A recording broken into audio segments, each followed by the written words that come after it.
વિરામ બાદ પુનઃ આપનું પીટીએન ન્યૂઝમાં સ્વાગત છે। ગુજરાત સરકારના વિજ્ઞાન અને પ્રૌદ્યોગિકી વિભાગ હેઠળ કાર્યરત ગુજકોસ્ટ દ્વારા સ્થાપિત રિજનલ સાયન્સ સેન્ટર પાટણ ખાતે આયોજિત 3 દિવસીય અવકાશ વિજ્ઞાન થીમ આધારિત residential space summer science camp ઉત્સાહભેર પૂર્ણ થયો।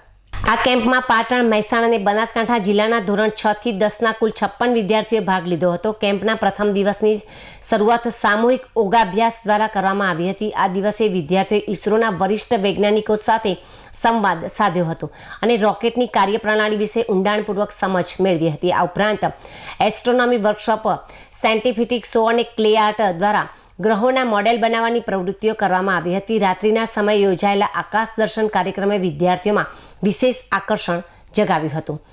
કેમ્પના બીજા દિવસની શરૂઆત પણ યોગ અને પ્રાણાયામના સત્રથી કરવામાં આવી હતી। ત્યારબાદ વિદ્યાર્થીઓએ હેમચંદ્રાચાર્ય નોર્થ ગુજરાત યુનિવર્સિટી પાટણના ભૌતિકશાસ્ત્ર અને ઇલેક્ટ્રોનિક્સ વિભાગની મુલાકાત લીધી હતી, જ્યાં વિભાગીય વડા ડૉક્ટર દર્શન વ્યાસે મોડેલ્સ દ્વારા વિવિધ ગ્રહો પર ગુરુત્વાકર્ષણ, સેટેલાઇટ કાર્યપ્રણાલી અને રોકેટ લોન્ચિંગ વિશે પ્રાયોગિક સમજ પણ આપી હતી। આ ઉપરાંત ડૉક્ટર વિક્રમ સારાભાઈ પર ડોક્યુમેન્ટરી શો અને ડૉક્ટર VM પટેલનું સેટેલાઇટ વિષયક વ્યાખ્યાન યોજાયું હતું। શ્રીમતી દેવલબેન વ્યાસે જ્ઞાન સાધના પર માર્ગદર્શન આપ્યું।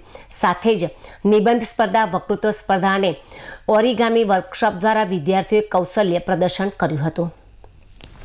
કેમ્પના ત્રીજા અને અંતિમ દિવસનો પ્રારંભ પણ યોગ અને અભ્યાસ સાથે થયો હતો, જેણે વિદ્યાર્થીઓના નવી ઉર્જાનો સંચાર કર્યો હતો। આ દિવસે પ્રકાશીય ઉપકરણને ડ્રોન ટેકનોલોજી પર વર્કશોપ યોજાયો હતો। સાથે જ પૃથ્વીનો ઉદ્ભવ અને વિકાસ પર આધારિત સાયન્ટિફિક શો અને ગેલેરી વિઝિટ દ્વારા વિદ્યાર્થીઓએ વિજ્ઞાનની અજાયબીઓને નજીકથી નિહાળી હતી।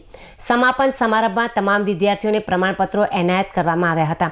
સાયન્સ સેન્ટરના પ્રોજેક્ટ ડાયરેક્ટર ડૉક્ટર સુમિત શાસ્ત્રીએ જણાવ્યું હતું કે સ્પેસ થીમ આધારિત સમર સાયન્સ કેમ્પ વિદ્યાર્થીઓમાં અંતરિક્ષ વિજ્ઞાન પ્રત્યે જિજ્ઞાસા વધારવાનો મહત્વપૂર્ણ પ્રયાસ છે, જે ભારતે ટેકનોલોજી ક્ષેત્રે આત્મનિર્ભર બનાવશે અને 2047 સુધીમાં ભારતને વિકસિત બનાવવામાં ચોક્કસપણે યોગદાન આપશે।